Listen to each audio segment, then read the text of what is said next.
মাত্র ১১ বছর বয়সে আন্তর্জাতিক গণমাধ্যমে কাজ করছেন ফিলিস্তিনি সাংবাদিক সুমাইয়া ওয়াইশা, যিনি বিশ্বের সামনে তুলে ধরছেন ইসরায়েলি বাহিনীর নির্মমতার চিত্র।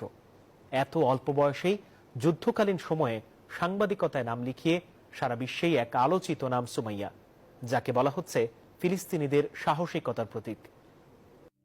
বুকে প্রেস লেখা বুলেট প্রুফ জ্যাকেট আর মাথায় প্রেসের হেট নিয়ে মাঠে মাঠে তথ্য সংগ্রহে ব্যস্ত ১১ বছর বয়সী ফিলিস্তিনি সাংবাদিক সুমাইয়া ওয়াইশা, যিনি বিশ্বের সামনে তুলে ধরছেন ইসরায়েলি বাহিনীর নির্মমতার চিত্র।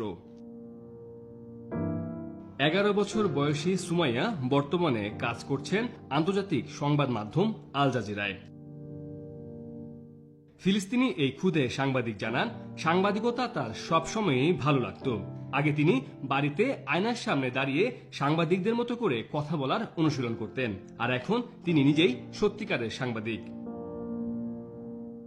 বাবাকে দেখেই সাংবাদিকতার প্রতি আগ্রহ সুমাইয়ার। একে তো পছন্দের পেশা, তার উপর গাজাবাসীর প্রতি কিছু করার আগ্রহ, দুই মিলে যখন এক হয়েছে তখন কোনো প্রতিবন্ধকতায় ঠেকিয়ে রাখতে পারেনি সুমাইয়াকে। সুমাইয়া জানান, একজন ফিলিস্তিনি সাংবাদিক হিসেবে তাকে প্রতিনিয়ত অনেক সমস্যার সম্মুখীন হতে হয়। চারদিকে ড্রোন,